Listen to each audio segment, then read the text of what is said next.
कनिष्क के शासनकाल में रहने वाले साहित्यकार थे तो अश्वघोष और नागार्जुन। कनिष्क का दरबारिया अश्वघोष और नागार्जुन।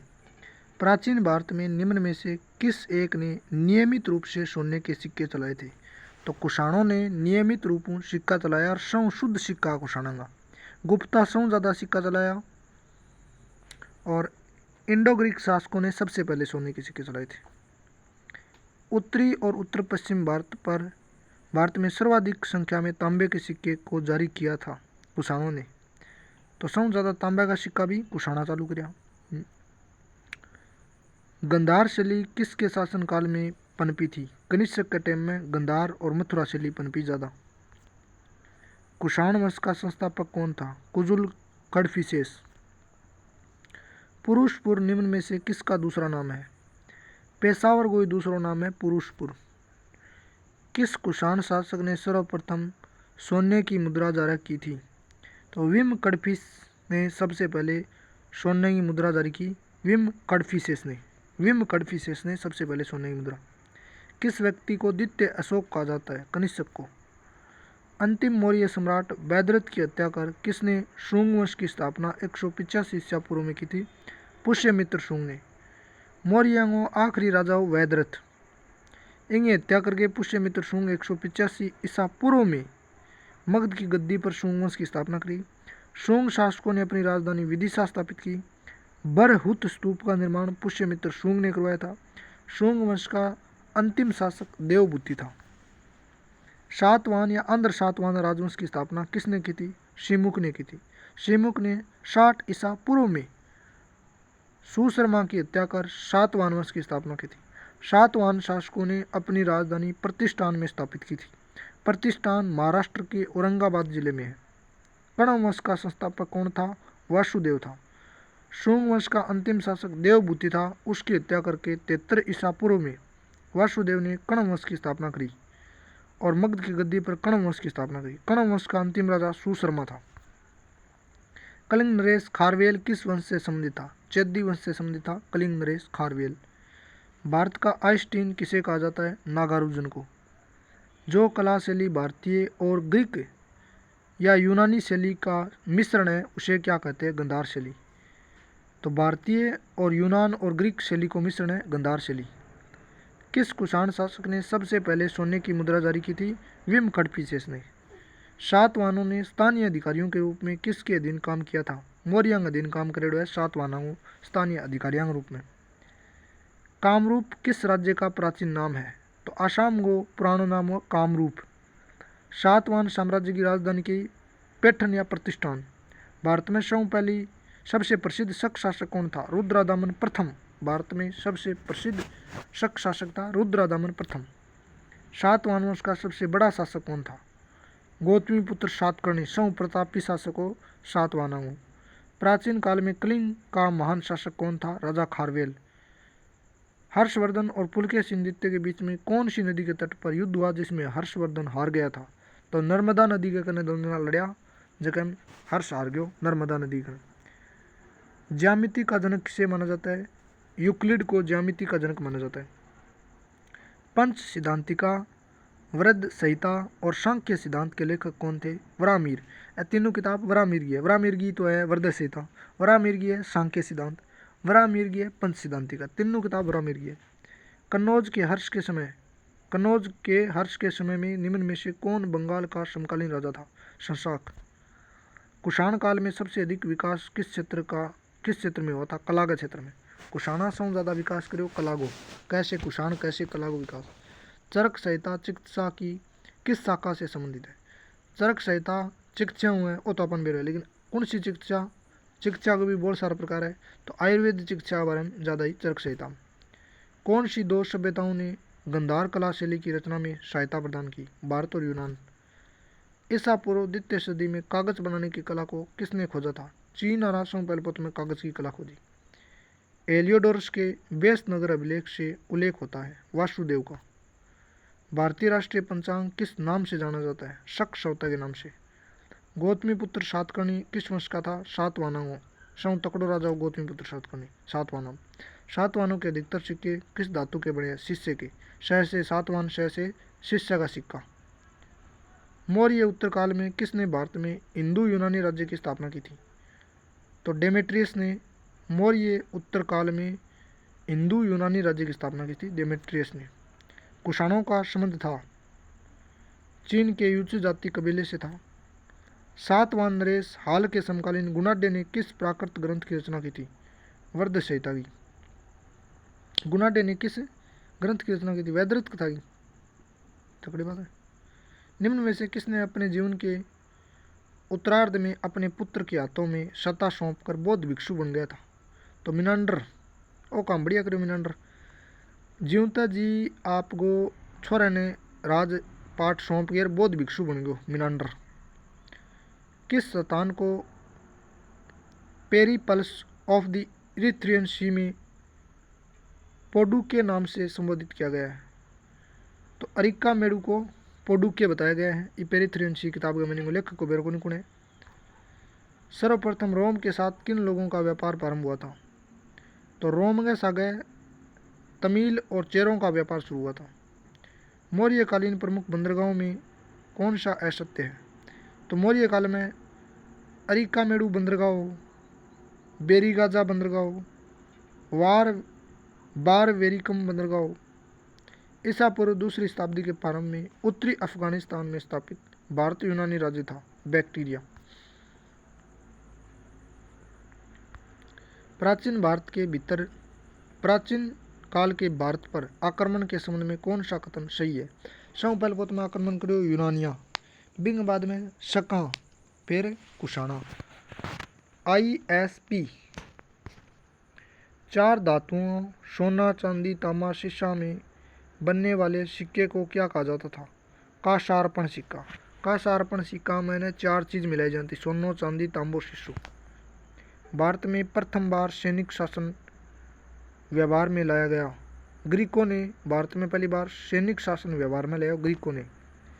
किस कुषाण शासक ने सर्वप्रथम सोने की मुद्रा जारी करी?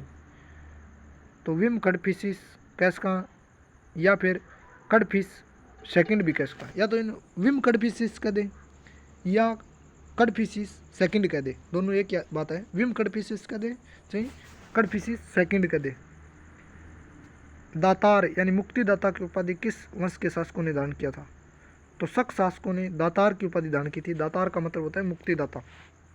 किस वंश के शासकों ने क्षेत्रप प्रणाली का उपयोग किया था? तो शक शासकों ने क्षेत्रप प्रणाली का उपयोग किया था। सह से शक, सह से क्षेत्रप। जो कला शैली भारतीय और ग्रीक यूनानी शैली का मिश्रण है वो गंधार शैली। 2 बार प्रश्न आ गया। सर्वप्रथम भारत में विशुद्ध संस्कृत भाषा में लंबा अभिलेख किस राजा द्वारा जारी किया गया था? तो वो शक राजा रुद्रादामन ने लिखाया था। शव पहलपोत में शुद्ध संस्कृत भाषा में शव लंबो अभिलेख, शक राजा रुद्रादामन। किस राजा के शासनकाल में ईसाई धर्म प्रचारक सेंट थॉमस भारत आया था? तो गोंदो फर्नीस के टाइम में सेंट थॉमस भारत आया था। कनिष्क बौद्ध धर्म की किस शाखा का अनुयायी था जिसका प्रसार उसने मध्य एशिया और सुदूर पूर्व में किया था? महायान शाखा को। किस चीनी जनरल ने कनिष्क को हरा दिया था? पेन चाओ ने कनिष्क को हरा दिया था। पेन चाओ, नाम देख, पेन चाओ। उत्तरी और उत्तर पश्चिमी भारत में सर्वाधिक संख्या में तांबे के सिक्कों को जारी किया था कुषाणों ने। बुद्ध की खड़ी प्रतिमा निम्न में से किस काल में बनाई गई थी? कुषाणा बनाई बुद्ध की खड़ी मूर्ति। मौर्यों के बाद दक्षिणी भारत में सबसे प्रभावशाली राज्य कौन था? सातवाहन। सातवाहन शासकों की राजकीय भाषा क्या थी? प्राकृत। सातवाहनारा प्राकृत भाषा बोलता। सात प्राकृत। मौर्य साम्राज्य के ध्वंस के पश्चात कई आक्रमणों की श्रृंखला रही। भारत पर आक्रमण सबसे पहले निम्न में से किसने किया था? तो सबसे पहले बैक्टीरियन ग्रीक ने किया था। निम्नलिखित राजवंशों पर विचार कीजिए। इन राजवंशों का सही कालक्रम बताइए। तो सही कालक्रम में सोपल्प में शुंगा होगा, बिंग बाद में सातवाहना होगा, फिर गुप्ता होगा, फिर चोला होगा। सातवाहनों ने आरंभिक दिनों में अपना शासन कहाँ शुरू किया था? आंध्र प्रदेश में। ये खातर तो आंध्र सातवाहन कहिए। कुषाण काल में सबसे अधिक विकास किस क्षेत्र में हुआ था? कला बता। कला। अब ऑप्शन में कला और वास्तुकला दोनों आ गई तो फिर उत्तर सही चलेगा वास्तुकला पर, क्योंकि कला को विकास हुआ। अब कला और वास्तुकला दोनों आ गई तो वास्तुकला उत्तर चलेगा, क्योंकि नाम बड्डो नहीं वास्तुकला। किस सातवाहन नरेश ने गाथा सप्तशती नामक महत्वपूर्ण कृति की रचना की थी? तो कवि हाल ने, एक राजा हो सातवाहनों को हाल नाम हो, बनगाथा सतीगई नामों एक महत्वपूर्ण कृति की रचना करी हाल ने। प्राचीन भारत में कलिंग का महान शासक कौन था? खारवेल कलिंग महान शासक को। किसने बड़े पैमाने पर सोने की मुद्रा चलाई थी? या सोने की मोहर नाम ले इसका भी, यहाँ सोने की मुद्रा भी कह इसका। कुषाणा से ज़्यादा बड़ी मात्रा में चलाई। तक्षशिला विश्वविद्यालय स्थित था पाकिस्तान। तक्षशिला में तैयार हुए, पाकिस्तान में तैयार हुए। भारतीयों के महान रेशम मार्ग किसने आरंभ किया था? कनिष्क ने। भारतीय रंगमंच में यवनिका का शुभारंभ किसने किया था? यूनानियों ने। किस वंश के शासकों ने ब्राह्मणों एवं बौद्ध भिक्षुओं को कर मुक्त भूमि या दान देने की प्रथा शुरुआत की थी? सातवाहनों ने। निम्न में से कनिष्क के समकालीन कौन थे? नागार्जुन हो गयो, वसुमित्र हो गयो, अश्वघोष हो गयो। एक कनिष्क का समकालीन नागार्जुन, दरबार में रहता अश्वघोष, वसुमित्र।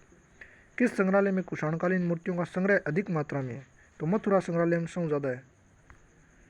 तक्षशिला के प्रसिद्ध स्थल होने के कारण क्या था?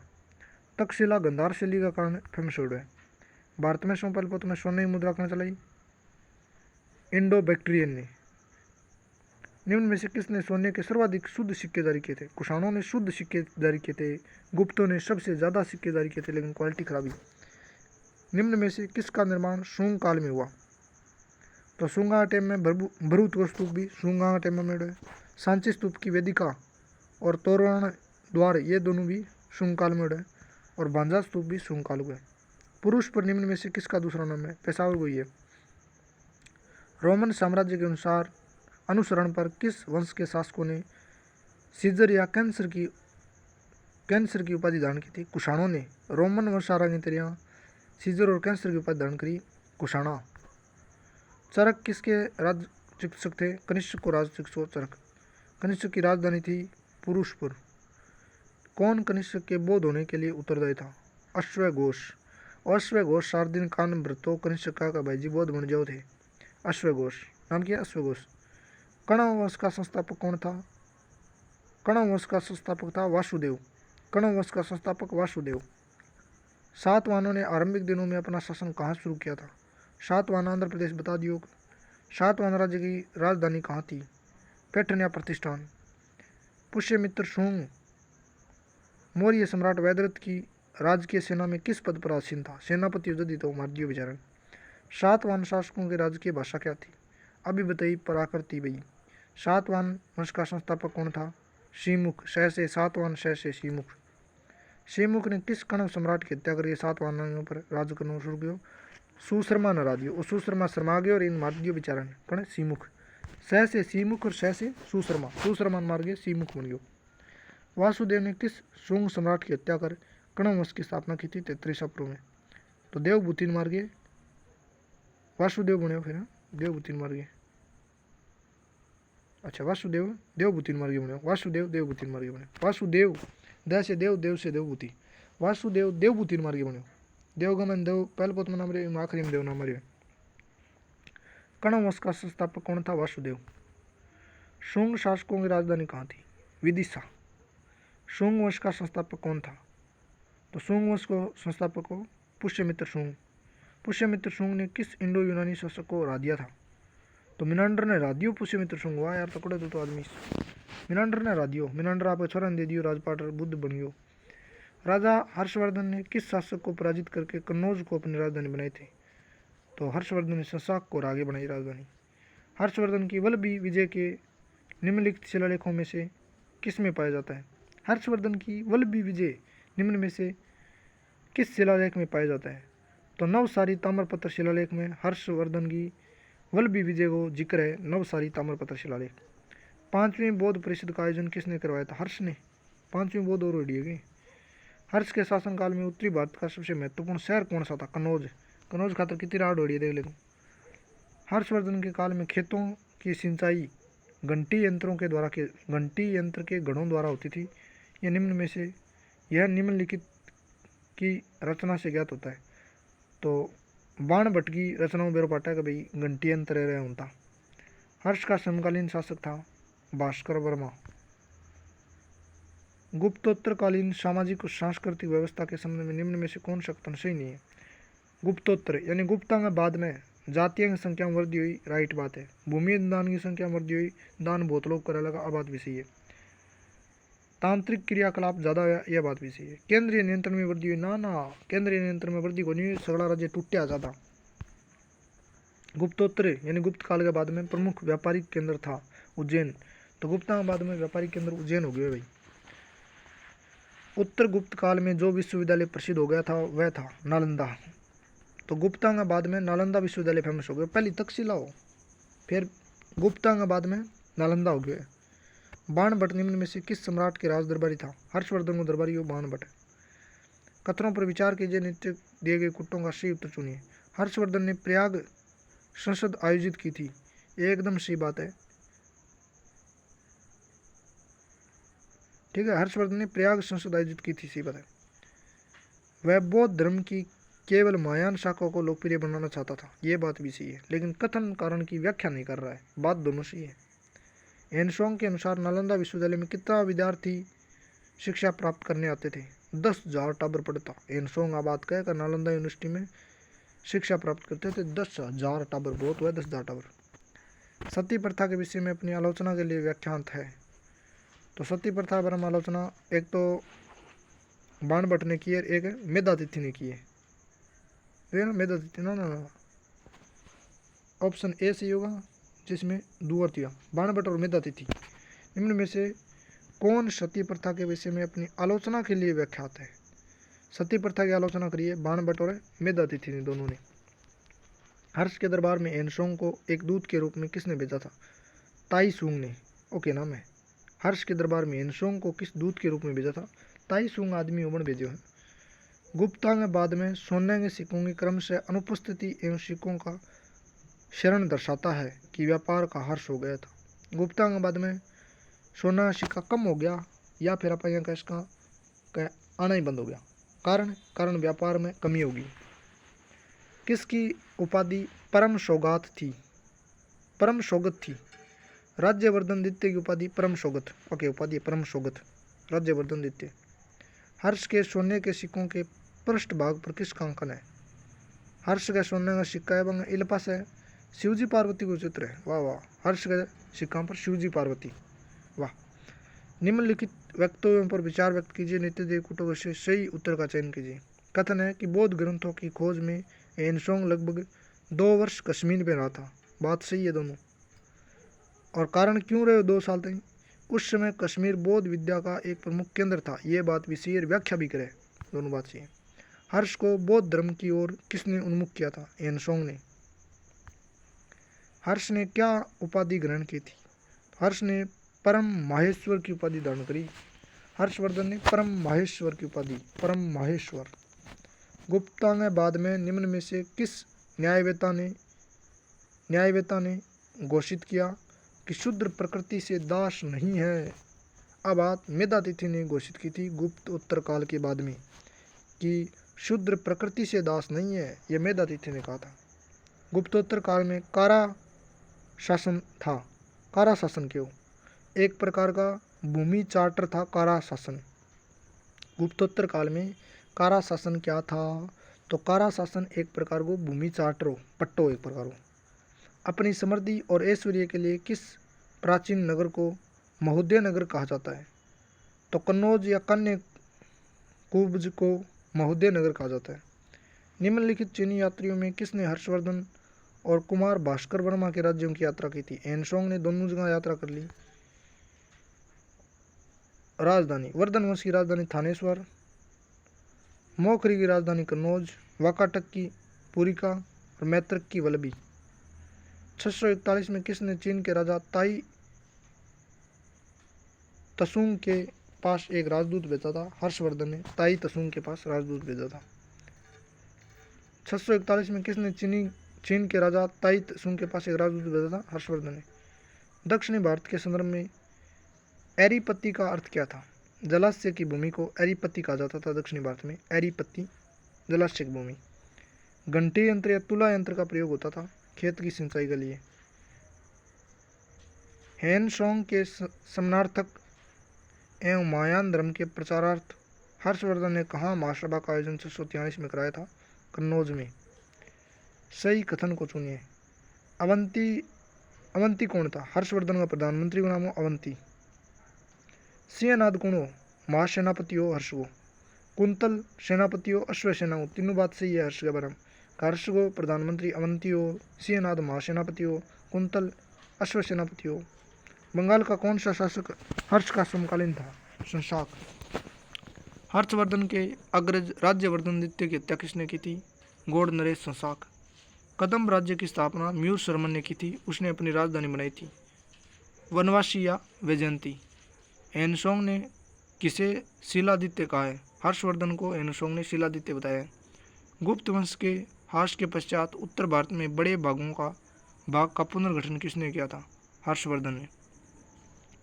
प्रतापशील, हूण, हरिण केसरी, महाराजाधिराज नामक उपाधियां किसने धारण की थी? प्रभाकर वर्धन ने। प्रभाकर वर्धन राज्यवर्धन को बाबो प्रभाकर वर्धन बन प्रतापशील, हुण, हरिण केसरी और महाराजाधिराज की उपाधि धारण करी। हर्ष के काल में भू राजस्व कितना था? 1/6, 1/10। ठीक हो। चालुक्य राजा पुलकेशिन द्वितीय को किसने पराजित किया था? पुलकेशिन द्वितीय ने हराया नरसिंहवर्मन प्रथम ने। नरसिंहवर्मन प्रथम ने। कभी बाणभट्ट निवासी था? थानेश्वर को निवासी हो बाणभट्ट। कौशे शब्द का प्रयोग किसके लिए किया गया है? रेशम के लिए कौशे शब्द।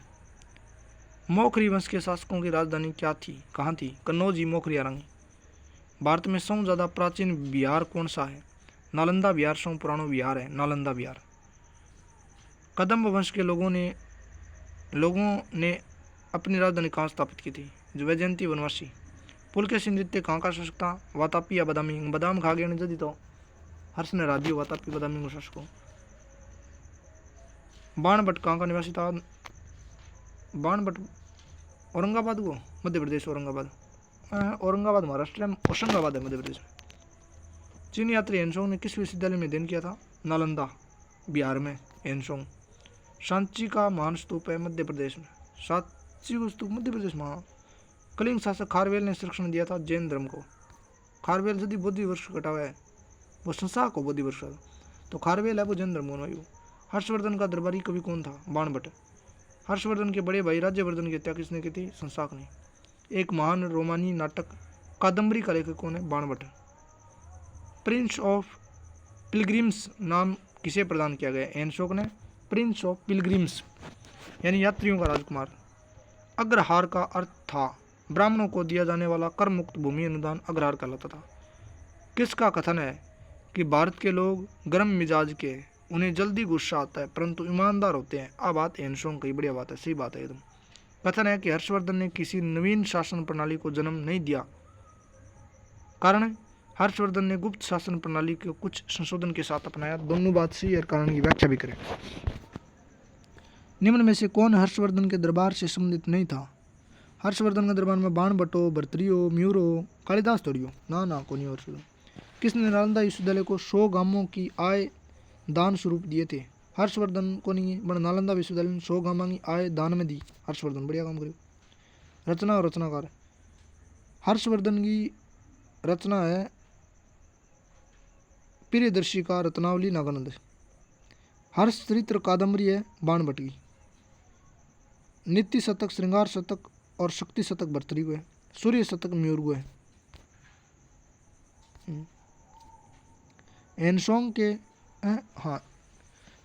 के समनार्थ एवं महायान धर्म के प्रचारार्थ हर्षवर्धन ने कहाँ महासभा का आयोजन 643 में कराया था? कन्नौज में। कुंभ मेला का प्रारंभ करने का श्रेय हर्षवर्धन को जाता है। वाह यार। मिशन हर्षवर्धन के मरणोपरांत पहुंचा। अंतिम मिशन में शामिल उस चीनी राजदूत का क्या नाम है जिसने हर्ष की मृत्यु के तुरंत बाद जो घटनाक्रम घटित हुआ उनका विस्तार से वर्णन किया है? उनका नाम है वांग हवेन तसे। वान हंगेंग तसे, वांग हवेन तसे। किस चीनी यात्री को? वर्तमान शाक्य मुनि यात्रियों का राजकुमार एनसोंग। एनसोंग ने अपनी पुत्री का विवाह वल्लभी नरेश से किया था, जो कि उसकी एक बड़ी कूटनीतिक उपलब्धि थी। तो वल्लभी नरेश हो दुर्वरसेन द्वितीय से ब्याह करो। एनसोंग ने अपनी पुत्री हर्षवर्धन ने अपनी पुत्री का विवाह वल्लभी नरेश से किया था। दुर्वरसेन द्वितीय हर्षवर्धन आपकी छोरी को ब्याह करो। हर्षवर्धन के विजय जीवन में एकमात्र पराजय देने वाला पुलकेशिन द्वितीय कहाँ का शासक था? बादामी या वातापी। बादाम खान तो रादियो। 641 में किसने चीन के राजा ताई त्सुंग के पास एक राजदूत भेजा था? हर्षवर्धन ने। आज भी भारत में हिंसों को याद करने का मुख्य कारण है शिवकी का कारण है। नैकुण याद करो। गुजरों को किस शासक ने पराजित किया था? हर्षवर्धन ने गुजरों के राज्य था। एनसोंग की भारत में यात्रा के समय सूती कपड़ों के उत्पादन के लिए सबसे प्रसिद्ध नगर था मथुरा। किशनजरो। सम्राट हर्षवर्धन ने 2 महान धार्मिक सम्मेलनों का आयोजन किया था, कन्नौज और एक प्रयाग में।